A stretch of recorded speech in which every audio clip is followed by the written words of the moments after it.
नमस्कार। आपने मेरे पूर्व की वीडियो में क्वालिटी एएनसी के बारे में देखा है।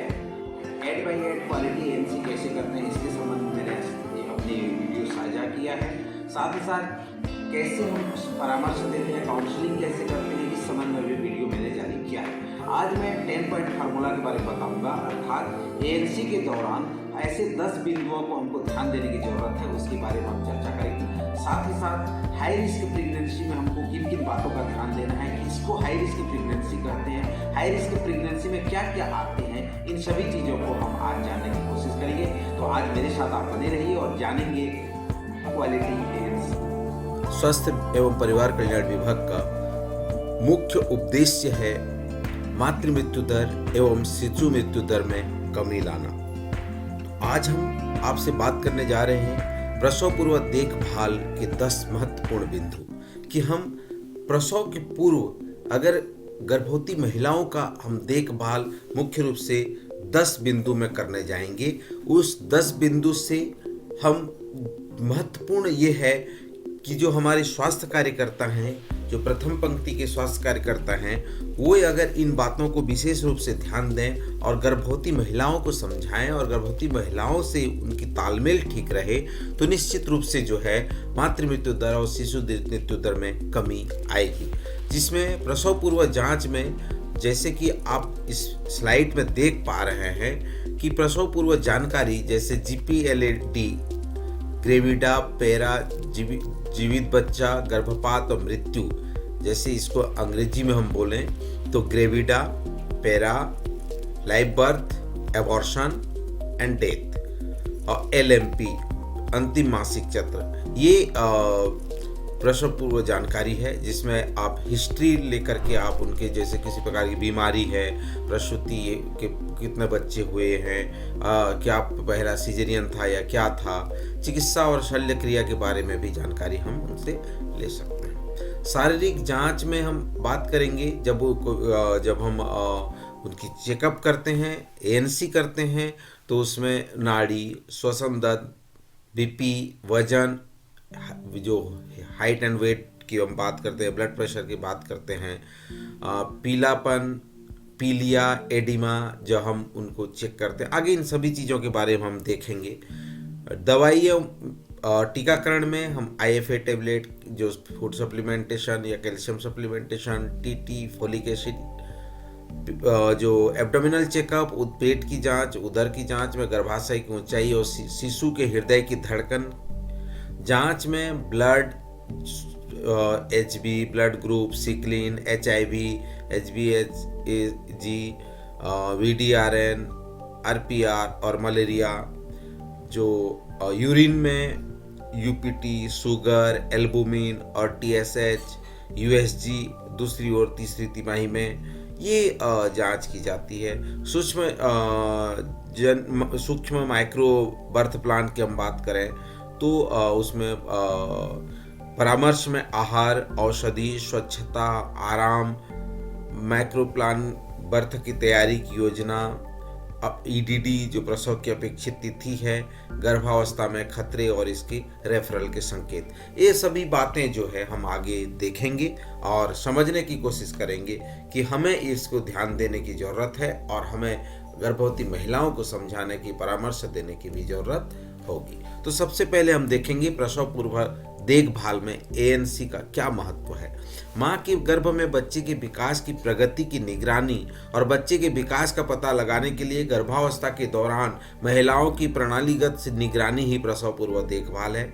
एक उचित प्रसव पूर्व जांच से माँ की आवश्यक देखभाल होती है और माँ में एनीमिया, प्री एक्लेम्सिया, गर्भबालिक मधुमेह और उच्च रक्तचाप आदि जैसी गर्भावस्था की किसी भी जटिलता, जोखिम वाले कारकों का समय पर पहचान और निदान करने में मदद करती है। प्रसव पूर्व देखभाल आगामी इलाज के लिए एक उच्च अस्पताल के लिए रेफरल की जटिलताओं का समय पर प्रबंधन का अवसर प्रदान करती है।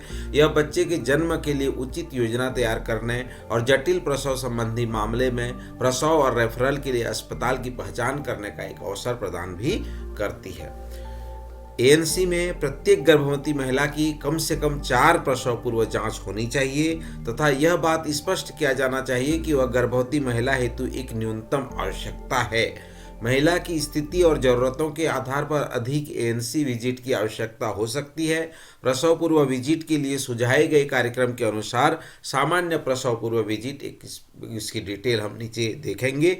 जिस प्रथम विजिट आपको पता ही है कि प्रजनन आयु वर्ग की प्रत्येक महिला को जो कि गर्भवती हो उसे अपने स्वास्थ्य प्रदाता से मिलने के लिए प्रोत्साहित करते रहना चाहिए। पंजीकरण की प्रक्रिया में मैटरनल चाइल्ड कार्ड जो है एमसीपी कार्ड तैयार करने और जेएसवाई अंतर्गत पंजीकरण की पूर्णता करनी चाहिए। आदर्श रूप से पहली एएनसी विजिट 12 सप्ताह के भीतर या जितनी जल्दी हो सके होनी चाहिए।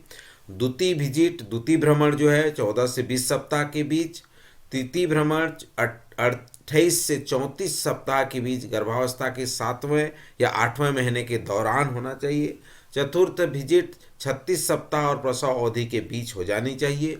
हाई रिस्क प्रेगनेंसी के लिए 9 महीने या गर्भावस्था के ऐसे प्रकरण में प्रत्येक महाचिकित्सक की जांच एवं सलाह लिया जाना चाहिए।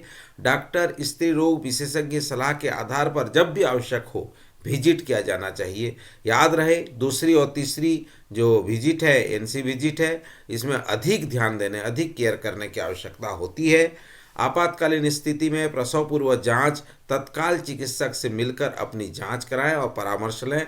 ई सेतु शासन द्वारा प्रत्येक 9 तारीख को, प्रत्येक माह के 9 तारीख को प्रधानमंत्री मातृत्व अभियान जो चलाए जाते हैं, इसके तहत जो है वहाँ पीएससी सीएससी में चिकित्सक के माध्यम से जांच किए जाते हैं। इसमें सभी गर्भवती महिलाओं को अवश्य रूप से भाग लेना चाहिए। प्रसव पूर्व जानकारी में जैसा कि हमने जीपी लेट के बारे में बताया था, तो इसको देखिए बहुत ही आसानी से समझ में आ जाता है कि पी फॉर पैरा, कितनी बार गर्भधारण ने पूर्णता को पार किया, कितनी बार महिला जो है गर्भधारण हुई। ठीक है। जी फॉर ग्रेविडा, जी से शुरू हुआ है, जी फॉर ग्रेविडा, कितनी बार माता ने गर्भधारण किया। पी फॉर पैरा, कितनी बार गर्भधारण ने पूर्णता को पार किया, मतलब कितनी बार वो जो है पूरे गर्भधारण में वो सफल हुई है। एल फॉर लाइव बर्थ, कितने जीवित बच्चे हैं, कितने बार उन्होंने जीवित बच्चे को जन्म दिया। डी फॉर डेथ, मृत बच्चा, कोई मृत बच्चे तो पैदा नहीं हुए हैं या पहले कोई मृत बच्चे पैदा हुए, वर्तमान में कोई हुए, जो भी है।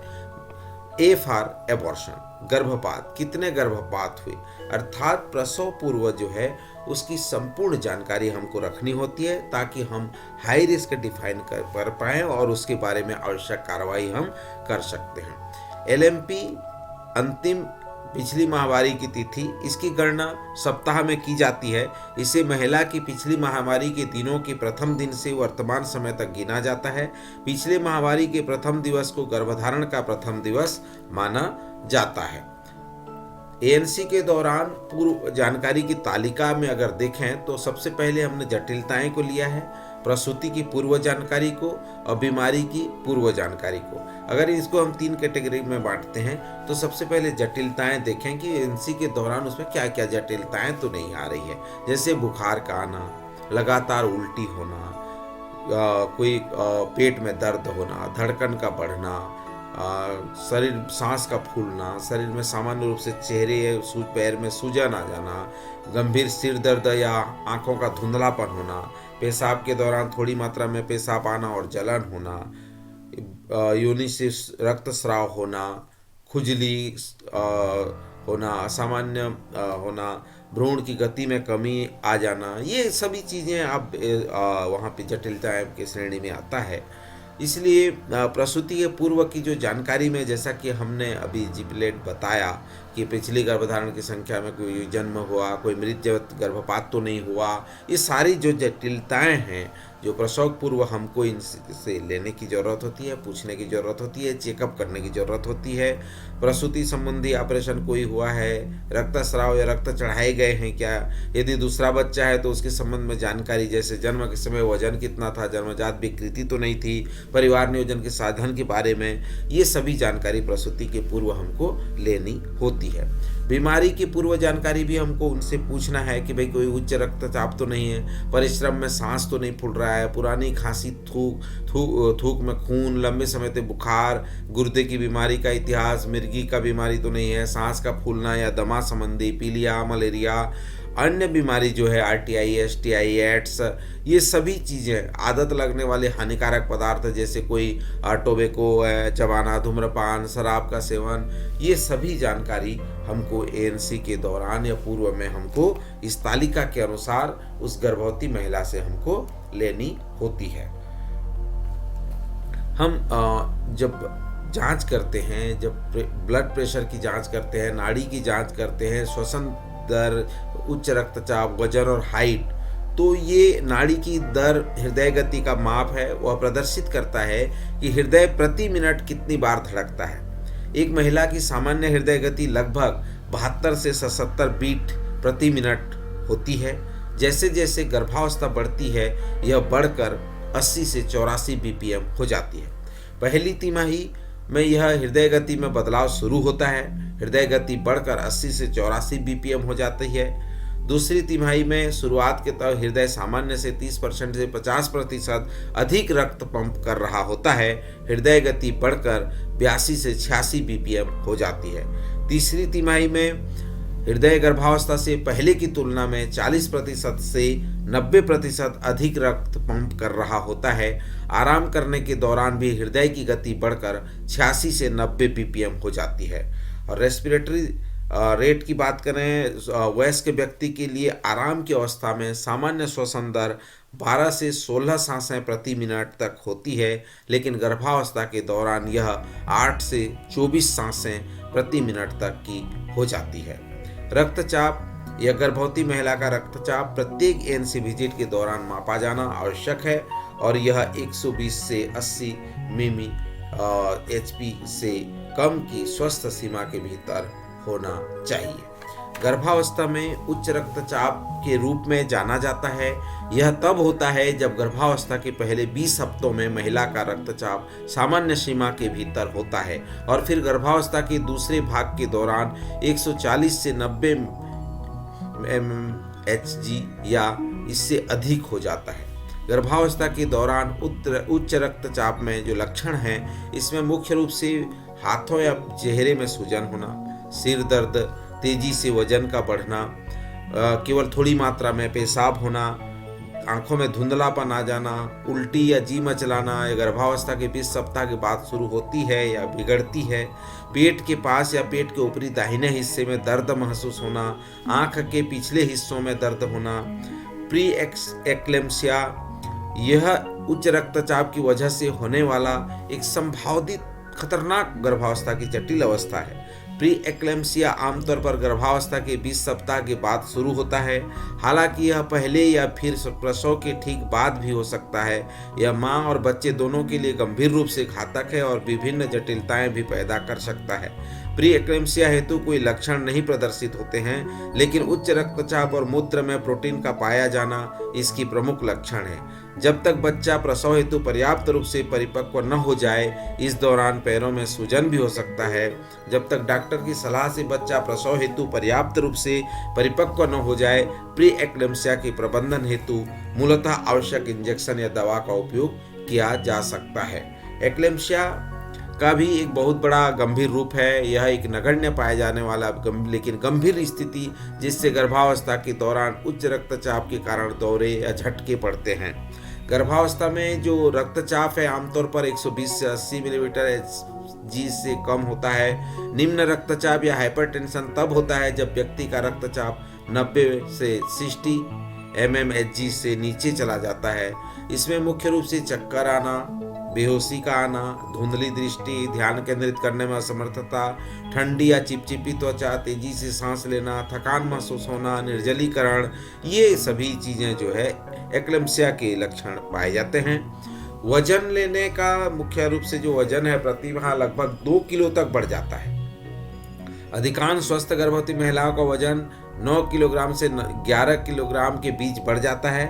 वजन मूलतः 20 सप्ताह के बाद भी बढ़ते जाता है।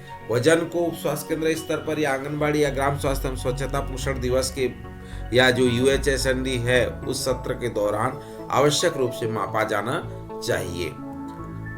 बच्चे के बढ़ने का कारण अधिकांश वजन बढ़ता है, लेकिन शरीर की वसा का भंडारण बढ़ता है जो कि बच्चे के जन्म के बाद स्तन दूध करने के लिए तैयार होता है।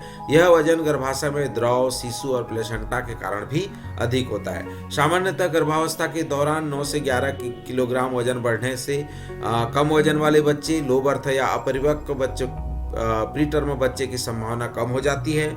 वजन के बढ़ने से कम वजन वाले बच्चे जो लो बर्थ वेट हैं और समय से पहले जन्म होने वाले बच्चे की जन्म की संभावना कम हो सकती है। अत्यधिक वजन का बढ़ना प्रति माह 3 किलो गर्भकालीन जुड़वा गर्भधारण या मधुमेह की ओर संकेत देता है। ऊंचाई जो WHO के नॉर्म के अनुसार 140 सेंटीमीटर अर्थात 4.5 फीट से कम की मातृक ऊंचाई को प्रसूति संबंधी जोखिम कारक के रूप में सूचित किया गया है, क्योंकि छोटे मातृक कद को सेफलोपेल्विक अनुपात के कारण प्रसव बाधा की बढ़ती घटनाओं से जोड़ा जा सकता है। पीलिया या पीलापन एवं पैरों में सूजन जो है, पीलिया गर्भावस्था की प्रथम तिमाही में पीलिया का सबसे आम कारण वायरल हेपेटाइटिस का होना है। अन्य कारणों में दवा से होने वाले लीवर का संक्रमण, लीवर की समस्या, सेप्टिसीमिया शामिल है। गर्भावस्था के दौरान होने वाले वायरल हेपेटाइटिस के सबसे आम प्रकार हेपेटाइटिस ए, हेपेटाइटिस बी और हेपेटाइटिस सी है। पीलापन कैसे देखा जाए, इसके लिए मुख्य रूप से शरीर की ऐसी सतह जहां मामूली प्राकृतिक रंग द्रव्य के साथ बड़ी संख्या में अतिरिक्त सतही रक्त वाहिकाएं होती है, जैसे निचला पेल्पेब्रल कंजाक्टिवा, आंख के नीचे की ओर की पलक या अंदरूनी हिस्सा, जीभ और मुंह की श्लेष्मा, नाखून के किनारे की सतह त्वचा, हाथ की हथेली। एनीमिया की पुष्टि करने के लिए हीमोग्लोबिन की जांच किया जाना आवश्यक है, जो सामान्यतः 11 ग्राम DL होना चाहिए। एडिमा, पैरों में सूजन। गर्भावस्था के दौरान शरीर में अतिरिक्त तरल पदार्थ और बढ़ते गर्भाशय के दबाव की वजह से टखनों और पैरों में सूजन हो सकती है, जिसे एडिमा बोलते हैं। जैसे जैसे महिला की प्रसव की तारीख नजदीक आती है, विशेष रूप से दिन के अंत में और गर्म मौसम के दौरान अत्यधिक सूजन हो सकती है। गर्भावस्था के दौरान एडिमा को कम करने के तरीके हैं, जिसमें मुख्य रूप से सोडियम नमक का सेवन कम करें, पोटेशियम का सेवन पोटेशियम को बढ़ाएं, कैफीन, चाय कॉफ़ी का सेवन कम करें, अधिक पानी पिएं, आराम करते समय अपने पैरों को ऊपरी सतह पर रखें। ऐसा करने से पैरों में सूजन कम होती है। IFA कैल्शियम सप्लीमेंट, एल्बेंडाजोल और टेटनस का जो है, जिसमें IFA कैल्शियम VD3 और 360 IFA टेबलेट ANC के दौरान 180 और प्रसव के बाद 180 लेने की आवश्यकता है, और एनीमिया से जुड़े खतरों पर परामर्श प्रदान किया जाना है। आवश्यक जो आयरन, फोलिक एसिड और कैल्शियम टेबलेट के सेवन करने के बीच कम से कम 2 घंटे का अंतर होना चाहिए। IFA को भोजन के 2 घंटे बाद लेना चाहिए। टेटनस का टीका जो TT है, मातृ और नवजात के संक्रमण की रोकथाम के लिए TD इंजेक्शन की 2 खुराक दिया जाता है। पहली खुराक TD जितनी जल्दी हो सके गर्भावस्था के 12 सप्ताह के भीतर, और दूसरी खुराक जो TD दूसरी ANC विजिट के दौरान, TD पहली खुराक के 1 माह के बाद दिया जाता है।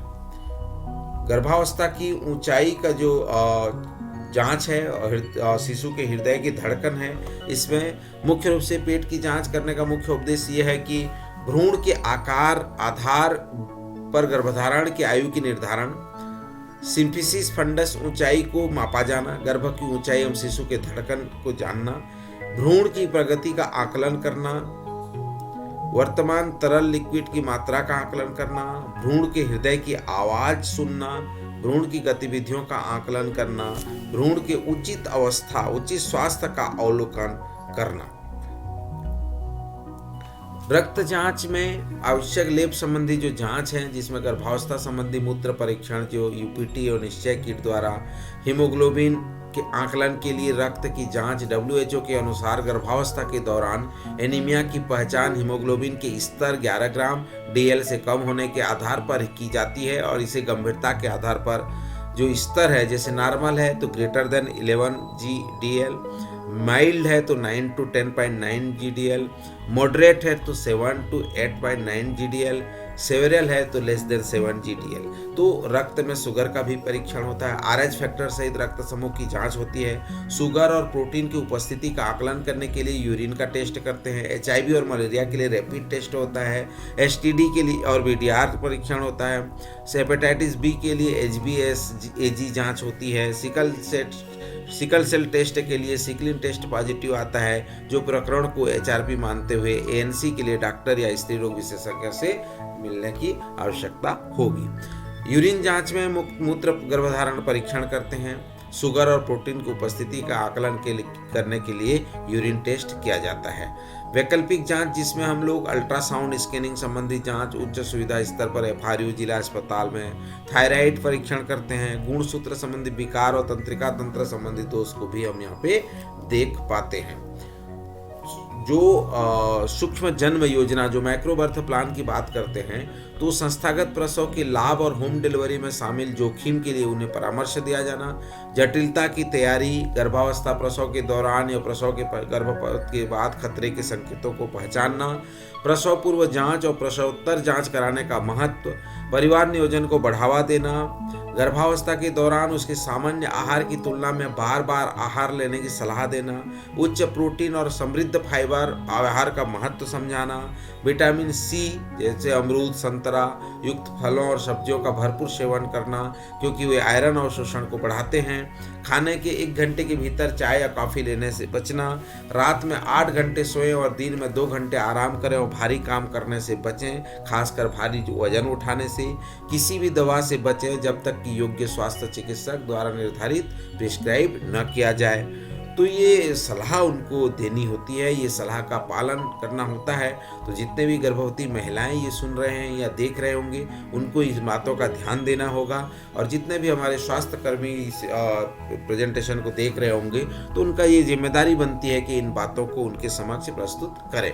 गर्भावस्था के दौरान ऐसी महिलाएं जिन्हें अतिरिक्त पोषण की आवश्यकता है, उन्हें जो श्रेणी में रखते हैं, जैसे कम वजन वाली महिलाएं 45 किलोग्राम से कम जिनकी वजन है, किशोर लड़कियां जो गर्भवती हैं, गर्भावस्था है, जो पिछली डिलीवरी के 2 साल के भीतर गर्भवती हो जाती है, 1 से अधिक गर्भावस्था वाले हैं, सरकार के विभिन्न योजनाओं पर परामर्श जैसे JSY, JSSK, PMSMA, Indira Gandhi मातृत्व सहयोग योजना, ये सभी योजनाओं के बारे में जो है जानकारी उन्हें हम देते हैं और इसका जो है लाभ उन्हें सुनिश्चित कराते हैं। जन्म की जो तैयारी है, इसमें मुख्य रूप से जो रिकॉर्ड रखने का उद्देश्य RCH जो मैटरनल चाइल्ड ट्रैकिंग सिस्टम है, MCTS है, पंजीकरण और मातृ एवं बाल संरक्षण MCP कार्ड और JSY कार्ड आवश्यक रूप से सबको भरना चाहिए। EDD की जानकारी जो डिलीवरी की अपेक्षित तारीख है उसकी जानकारी मेंशन होनी चाहिए। प्रसव के स्थान और उस व्यक्ति की पहचान करना जो डिलीवरी करेगा और संबंधित खतरे के संकेतों का पहचान करेगा। प्रसव के लिए जाने वाले अस्पताल का पूर्व से निर्धारित होना चाहिए ताकि समय में का बचत हो सके, सारी प्लानिंग हो सके, आपस में डिस्कशन हो सके। किसी भी आपात स्थिति के लिए रेफरल है तो पूरी तैयारी। 102 और 108 को नियमित एम्बुलेंस के माध्यम से रेफरल। उच्च जोखिम गर्भावस्था के लिए उच्च अस्पताल की रेफरल सिस्टम की सुविधा, जहां पे CSC, FRU, SDH, जिला अस्पताल, मेडिकल कॉलेज आदि अधिकांशतः ANC किया जाना चाहिए। HRP उच्च जोखिम वाली जो ANC और delivery FRU DH medical college में होनी चाहिए, जहां पे सभी सुविधाओं रहती है, जहां पे एक सेफ डिलीवरी का कॉन्सेप्ट हो सकता है। उच्च जोखिम वाले जो लक्षण है, अभी हमने जितने भी चीज़ें पढ़ा है वो सभी में हमने डिटेल में उसको देखा।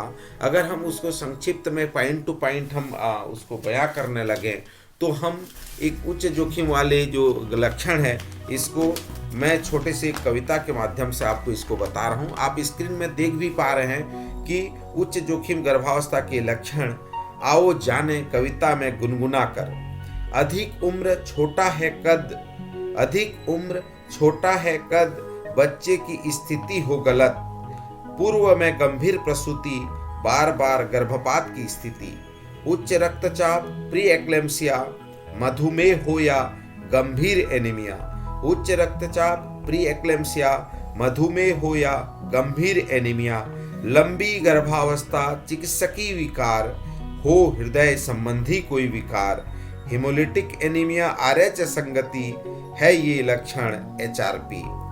तो ये सभी लक्षण जब आते हैं तो हाई रिस्क प्रेगनेंसी के श्रेणी में हम इसे लेते हैं। तो प्रसव के बाद का देखभाल, अगर हम बोलें HbA1c दिशा निर्देश में अगर हम इन बातों को देखें कि प्रसव के बाद, तो मुख्य रूप से प्रसव के तीसरे दिन, 7वें दिन, 21वें दिन और 42वें दिन के अनुसार सभी डिलीवरी के बाद जांच हेतु माता को अस्पताल जाना चाहिए एवं premature baby, low birth weight delivery, इन सभी का जो है जो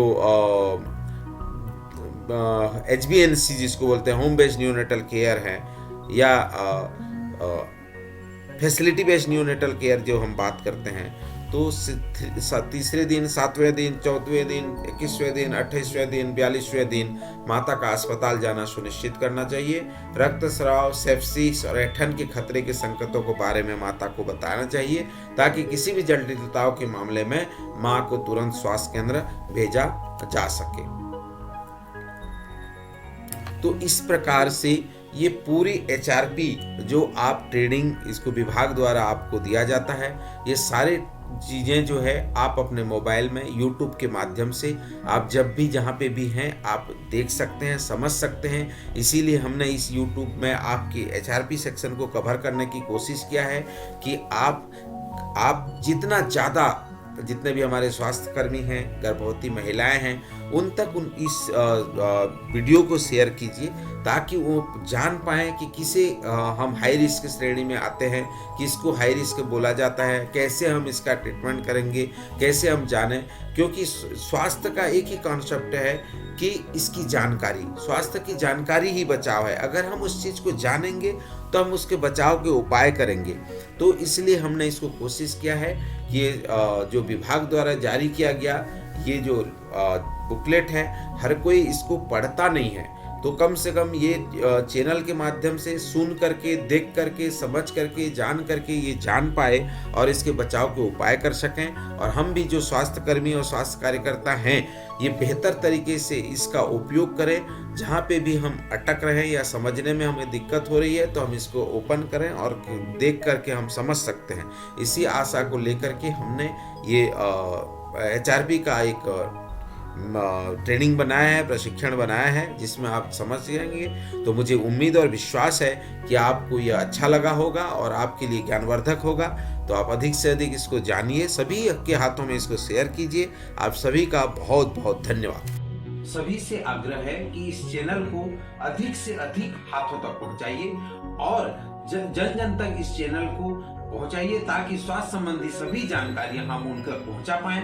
तो मुझे आशा और विश्वास है कि आप इस चैनल को अभी तक सब्सक्राइब नहीं किए हैं तो सब्सक्राइब करिए, लाइक करिए, शेयर करिए और बेल आइकन को दबाइए ताकि आपको पहला नोटिफिकेशन आपको जाए। धन्यवाद।